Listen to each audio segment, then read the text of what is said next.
Like and subscribe to our channel. Someone needs to hear this. The bottle shattered against the wall. "Don't tell me what to do," Tunde yelled, his voice echoing through the room. His wife flinched, stepping back. "This is not you," she said, her voice shaking. "This is not the man I married." Tunde laughed bitterly, running his hand through his hair. "Then maybe you never knew me." The room fell silent. For a moment, just a moment, something flickered in his eyes. Regret. But it disappeared as quickly as it came. Because 6 months ago, this same man couldn't even afford a bottle of water. The sun had barely risen when Tunde stepped onto the dusty road, balancing a tray of groundnuts on his head. "Groundnut, fresh groundnut," he called out, his voice low but steady. A woman passed him without looking. Another waved him away. A group of boys laughed as he walked by. "See this guy, every day not the same thing. Guy, you know they tire." Tunde said nothing. He kept walking. Because hunger doesn't listen to insults. By noon, the heat was unbearable. Sweat soaked through his shirt. His legs felt heavy. His stomach growled, but he ignored it. A man stopped him. "How much?" 100 naira, sir." The man scoffed. "Too expensive." Before Tunde could speak, the man walked away. Tunde stood there for a second, then sighed. "This life," he muttered quietly. "God, how long?" That evening, he pushed open the door to their tiny room. His wife, Sade, looked up immediately. "You're back." He nodded and dropped the tray. She studied his face. "How much did you sell?" He forced a smile. "Enough." Sade frowned. "Tunde." He looked away. She sighed and stood up. "We don't even have enough food left. I had to borrow pepper from the neighbor." Tunde sat down heavily. "I'll try harder tomorrow." Her voice rose slightly. "You've been saying that for months." He looked at her, heat flashing across his face. "What do you want me to do?" "I'm trying." "I know you're trying," she replied quickly. "But trying is not changing anything." Silence filled the room. Then she sat beside him, her voice softer now. "I'm scared, Tunde." He swallowed. "Of what?" "That this is how we live forever." He stared at the floor. Then slowly, he said, "No." Sade looked at him. "No," he repeated, firmer this time. "God didn't bring us this far to abandon us." She searched his face. "You really believe that?" "I have to." Sunday morning. While others were still sleeping, Tunde was already at church. He unlocked the doors, stepped inside, and picked up a broom. The hall was quiet. Empty. Peaceful. He began sweeping slowly, carefully. As if it mattered. As if someone was watching. And to him, someone was. Later, he was scrubbing the toilet floors when a voice spoke behind him. "You again." Tunde looked up. It was one of the church members. "Yes, sir." The man laughed lightly. "Every time I come here, it's always you doing this dirty work." Tunde smiled faintly. "It's service, sir." "Service," the man scoffed. "Will service feed you?" Tunde paused. Then said quietly, "God will provide." The man shook his head. "Faith won't change your situation." Tunde didn't argue. Because deep down, even he had asked himself that question. But he kept serving anyway. Weeks passed. Nothing changed. Same struggle. Same routine. Until one Sunday. After service, as Tunde was arranging chairs, a man walked up to him. Well dressed. Calm. Observant. "I've been watching you," the man said. Tunde straightened up. "Good afternoon, sir. You come early. You stay late. You work, even when nobody is watching." Tunde nodded slowly. "Yes, sir." "Why?" Ton hesitated. Then said, because it's the right thing to do. The man studied him for a moment. What do you do for a living? I sell groundnuts. Is it enough? Ton smiled faintly. No, sir. The man took a step closer. Come and see me tomorrow. Ton blinked. Sir. Come and see me tomorrow, the man repeated. Then he turned and walked away. Ton stood there, heart racing. What just happened? He whispered. That night, Sade couldn't sit still. What if this is your opportunity? She asked. What if it's not? Ton replied. She grabbed his arm. And what if it is? He looked at her. She leaned closer. Tunde, we've prayed for something to change. What if this is it? He exhaled slowly. I'll go, he said. The next day, he stood in front of a massive building. His slippers suddenly felt too small. This place, he muttered. I don't belong here. But he walked in anyway. When he saw the man again, his heart pounded. You came? Yes, sir. Good, the man said, gesturing for him to sit. My name is Mr. Afolabi. Tunde, sir. I know, Afolabi replied calmly. I asked about you. Tunde froze slightly. Afolabi leaned forward. You're consistent. And consistency is rare. Tunde didn't know what to say. I'm going to introduce you to a business, Afolabi continued. But listen carefully, this is not charity. I understand, sir. You will fail at first. Tunde nodded. I'm ready. Afolabi smiled slightly. We'll see. He wasn't ready. Not at all. The first week, he lost money. The second week, he made mistakes. By the third week, he was frustrated. This is not working, he snapped one evening. Sade looked at him. Then learn. I'm trying. Then try harder. Tunde stood up, pacing. What if I fail? Sade stood up too, facing him. Then fail and try again. He stared at her. You didn't give up when you were selling groundnuts, she continued. Why give up now that something better is in front of you?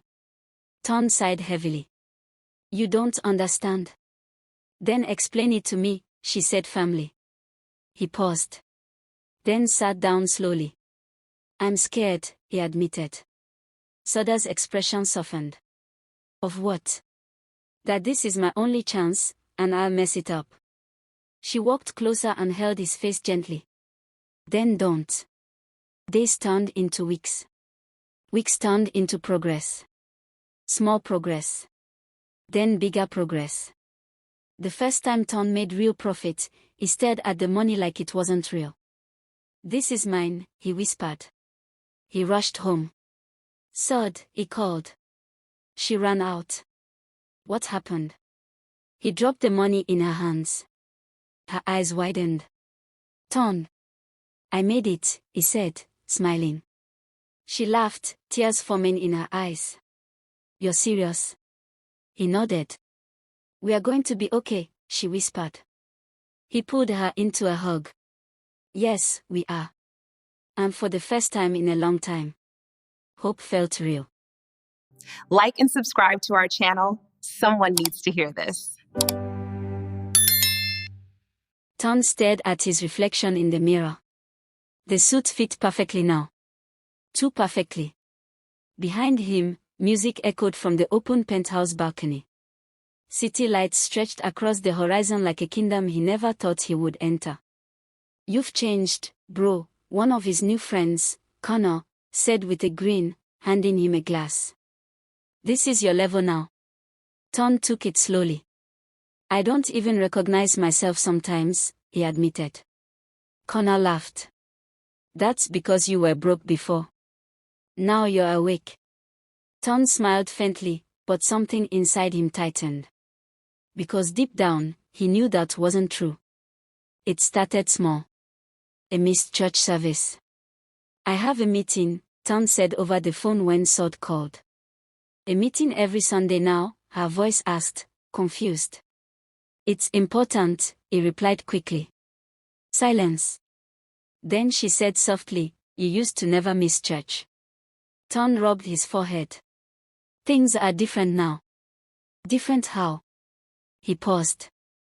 I'll explain later. And ended the call. Later never came. The nights got louder. Clubs replaced quiet evenings. Alcohol replaced clarity. People replaced peace. Turned.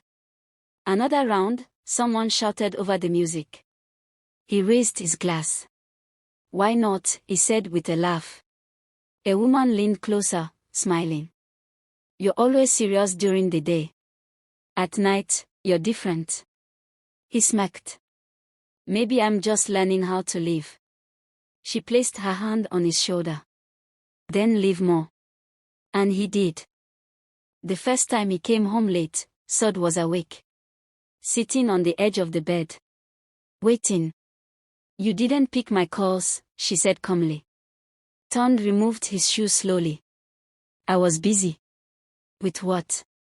He hesitated. Work. She stood up immediately. At 2 a.m. Tunde sighed. Sade, please. No, she interrupted, her voice shaking now. Look at you. He frowned. What? You smell like alcohol. Silence. Tunde looked away. It was just business dinner, he said finally. Sade laughed bitterly. Business dinner. Tunde, don't lie to me. He turned sharply. Why are you questioning me like I'm a child? Her eyes widened. Because you're not acting like my husband anymore. That hit the room like a slap. Tunde froze. Then his voice dropped. I built everything for us. Sade stepped closer. Yes. And I was with you before everything. Silence again. He looked at her, then walked past her. I'm tired, he said. And went to bed without another word. Days became distance. Distance became silence. Silence became separation. Connor noticed it first. You're thinking too much lately, he said one night in a VIP lounge. Tunde leaned back, swirling his drink. I'm fine. Connor laughed. No, you're not. You're rich now. You're supposed to be enjoying life. Tunde frowned slightly. Isn't this enjoyment? Connor smirked. This is just the beginning. Then he leaned closer. Bro, you've outgrown old life. Tunde looked at him. Old life. Church, rules, all that stress. That's not you anymore. Tunde didn't respond immediately. Because that voice was starting to sound familiar. The next Sunday, Sade waited again. But Tunde didn't come home. He didn't come at all. Instead, he was at a beach house party. Music. Fire pits. Laughter. Connor handed him another drink. Relax, man. You've been too serious lately. Tunde took it. A woman nearby smiled. So you're the famous Tunde everyone talks about? He raised an eyebrow. Depends on what they say. She leaned closer. They say you changed everything from nothing. He smiled faintly. Something like that. She touched his arm lightly. And now? He paused. Then said softly, now I'm just leaving. Back home, Sade stared at her phone. No calls. No messages. Nothing. She whispered, this is not him. Her hands trembled slightly. Then she stood up. And prayed. Not loudly. Just broken words. God, bring him back. Tunde didn't hear that prayer. He was too busy laughing in a club. Music shaking the floor. Lights flashing. Connor shouted over the noise, this is freedom. Tunde laughed back. Maybe you're right. But as he looked around. For a second. Everything slowed. The noise faded. And he remembered something. A broom. a church floor. A tired woman smiling at him when they had nothing. He blinked. Yo, Tunde, someone shouted. You okay? He snapped out of it. Yeah, he said quickly. I'm good. And raised his glass again. The change didn't come all at once. It never does. It came in decisions. One drink became many. One night became routine. One lie became habit. One compromise became identity. Until one evening, Tunde walked into his house, stumbling slightly. Sade stood there, waiting. You're drunk, she said flatly. Tunde sighed. Not now. She stepped closer. Now is exactly when. He frowned. What do you want from me? Sade's voice cracked. I want my husband back. Silence. Tunde looked at her, really looked at her. For a second, guilt flashed. Then Connor's voice echoed in his mind. You've outgrown old life. He exhaled. I can't go back, he said quietly. Sade froze. What? Tunde repeated, firmer this time. I can't go back. Tears filled her eyes. So this is who you are now? He didn't answer. And that silence answered everything. That night, Sade sat alone in the dark. And Tunde stood by the window, watching the city lights. Two people. Same house. Two completely different worlds. And neither of them knew that the life Tunde was enjoying was slowly starting to collapse. Quietly. Without warning. Just like it began.